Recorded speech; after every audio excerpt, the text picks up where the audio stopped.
दोस्तों, Bharat live news में आप सभी का स्वागत है। मैं हूं असरार हयात और आप देख रहे हैं भारत लाइव न्यूज़। जी हां दोस्तों, बात करेंगे बिहार में महागठबंधन राहुल गांधी, तेजस्वी प्रसाद यादव वोट अधिकार यात्रा पर निकले हुए हैं और वो यात्रा अभी पिछले दिनों अररिया यानी सीमांचल के कुछ हिस्से में अररिया, पूर्णिया, तो खासकर हम बात करेंगे अररिया को लेकर और हमारे साथ फयाज़ कमर है, जानने की कोशिश करेंगे। फयाज़ कमर साहब कैसे देखते हैं अररिया जब ये यात्रा पहुंचती है तो वहां पर वहां के लोकल कोई भी नेता नज़र नहीं आया मंच में, तो इसको लेकर कैसे देखते हैं? इसको लेकर कैसे देखते हैं? सीधा मतलब ये है, हमें समझ में आती है बात कि सिर्फ आपको सीमांचल वालों का वोट चाहिए उनको, लेकिन सीमांचल वालों की जो है क़यादत आपको चाहिए नहीं, सीमांचल वालों की हिस्सेदारी आपको चाहिए नहीं। आपको तो शर्म आनी चाहिए कि आप सीमांचल के बारे में बात करते हैं। हम पूरे सदन में जो है सीमांचल का पहले आप नाम ले लेते हैं, बाद में सीमांचल का नाम जब ऑल इंडिया मजलिस इत्तेहादुल मुस्लिमीन आ जाती है तब आपकी ज़ुबान पर सीमांचल का नाम आ जाता है। आप वोट अधिकार यात्रा में निकलते हैं लेकिन सीमांचल का एक लोकल नेता आपके पास नहीं होता है। अररिया के अंदर आपके मंच पर एक आदमी नहीं होता है, एक नेता नहीं होता है। कम से कम उसको ले लेते भाई, जिनका टिकट आपने काट दिया था, उसके बाद वो कहीं और से जीते फिर आपके खेमे में चले गए। कम से कम उन्हीं की तो इज्जत बचा देते, कम उन्हीं की इज्जत बढ़ा लेते जो आपके 2024 में आपके लोकसभा के कैंडिडेट थे।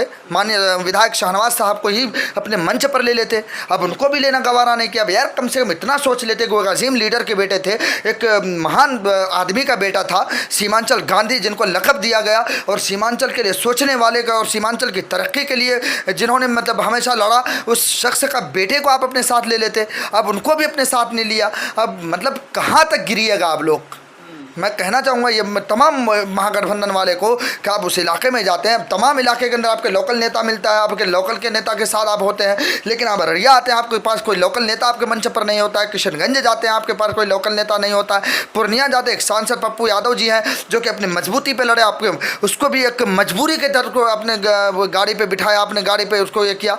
मतलब आपको मतलब इतनी आपकी ये बढ़ गई है कि आप सीमांचल आते हैं, सीमांचल में तेजस्वी प्रसाद यादव, मतलब आप क्या चाहते हैं कि सीमांचल के लोग सिर्फ झंडा और सिर्फ मतलब माइक और सिर्फ हॉर्न लेके दौड़े आपके पीछे कि आइए तेजस्वी प्रसाद यादव, आपका स्वागत है, आपका खैर मकदम करते हैं, आपका इस्तकबाल करते हैं। छोड़ दीजिए इन सब करना। अगर आपको सीमांचल के लोगों को लेना साथ चाहिए तो आपको सीमांचल को हक देना पड़ेगा। सीमांचल का हक जब ही मिलेगा जब आप सीमांचल के नेताओं को आगे बढ़ाएंगे। आप एक तरफ आप सीमांचल की बात करते हैं कि सीमांचल के अलग पैकेज हम लाएंगे हमारी सरकार बनने के बाद, लेकिन एक तरफ दिखता है कि सीमांचल का कोई नेता आपके मंच पर नहीं होता है। कितनी अफसोस की बात है कि आप पूरे मतलब पूर्णिया, अररिया, किशनगंज घूमते हैं लेकिन आपके पास कोई लोकल नेता नहीं होता है। अगर तस्लीमुद्दीन साहब अगर आज जिंदा होते क्या ऐसी नौबत आती? लालू प्रसाद यादव अगर आ जाता है इलाके में, तस्लीमुद्दीन साहब के बगैर वो मंच पर नहीं चढ़ते थे। आज आपकी इतनी हिम्मत बढ़ गई कि उनके बेटे आपकी पार्टी में हैं, उनका बेटा कहीं दूसरी जगह से आपकी पार्टी, लेकिन आप उनको साथ लेकर नहीं चले। तस्लीमुद्दीन साहब का जिक्र किया, तो क्या लगता है कि तस्लीमुद्दीन साहब के जो बेटे हैं, सरफराज साहब पूर्व सांसद रहे, शाहनवाज साहब वर्तमान विधायक है, ये लोग तस्लीमुद्दीन साहब के नक्शे कदम पर नहीं चल रहे हैं क्या?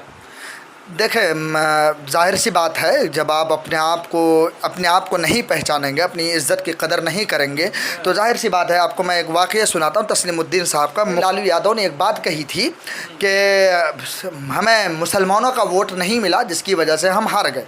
तस्लीमुद्दीन ने बरजस्ता लालू यादव के मुँह पर यह जवाब दिया था, आपकी हिम्मत कैसे हो गई मुसलमानों के ख़िलाफ़ बोलने के लिए? आपको तुम्हारे यादव ने वोट नहीं किया, तुम्हारे यादव वोट उधर बिछड़ के चले, तुम 14% हो, तुम्हें 3% वोट नहीं मिला है। तुम बात करते हो मुसलमानों ने क्या बीजेपी को वोट दिया है? सीधे तौर पर लालू यादव की आंखों में आंखें डालकर बात करने वाले का नाम तस्लीमुद्दीन था। आज शाहनवाज आलम पैरों में गिर कर तेजस्वी यादव के पीछे खड़े होते हैं और ऐसी दूर में खड़े होते नज़र नहीं आते तस्वीरों में। तो कहीं ना कहीं इन दोनों भाइयों ने तस्लीमुद्दीन साहब की इज़्ज़त और आबरू को कुचलने का काम किया है। तो इन लोगों को, सीमांचल के लोगों को और खुसूसन अररिया और जोकीहाट के लोगों को इनको जवाब देना होगा कि आपने आखिर तस्लीमुद्दीन साहब की वो गैरत कहाँ आपने फेंक दिया है जो गैरत तस्लीमुद्दीन साहब लेकर चला करते थे। सीधे तौर पर ये जवाब दिया करते थे, चाहे वो लालू यादव हो, चाहे वो कोई किसी भी सरकार हो, हमेशा मुँहतोड़ जवाब दिया करते थे। हमेशा उनकी बात रही है कि मुसलमान ठेका ले रखा है तुम्हारी सरकार का क्या? मुसलमानों ने आरजेडी का ठेका ले रखा है कि मुसलमान ही जिताएगा तुम्हें? तुम्हारे आरजेडी दलित वोटों का तो ठिकाना नहीं है, तुम मुसलमानों के पीछे पड़े हो। एक सिर्फ जुमला बोला था लालू ने, मुसलमानों की तरफ से वोट नहीं मिला है, जिसके ऊपर तस्लीमुद्दीन साहब भड़क गए थे। आज शाहनवाज और सरफराज के अंदर हिम्मत नहीं है कि तेजस्वी यादव के सामने बोल सके। लेकिन वही महागठबंधन में सरफराज साहब होते तो ये मंच सुना नहीं लगता जो पिछले दिनों अररिया में सुना रहा। हाँ, बहुत सारे लोग ये बातें कह रहे हैं कि सरफराज साहब की अपनी एक अलग अंदाज़ है, सरफराज साहब की अपनी एक अलग पकड़ है, उनकी अलग मजबूती है। शायद कि अगर आज सरफराज साहब होते तो ऐसी नौबत हमें देखने को नहीं मिलती, ऐसी नौबत नहीं आती कि तस्लीमुद्दीन मरहूम तस्लीमुद्दीन साहब की जो इज़्ज़त को अभी तार तार किया गया है, जो कि हाल और अररिया में खुसूसन, ऐसी नौबत शायद कि नहीं आती अगर सरफराज साहब आरजेडी के साथ होते तो।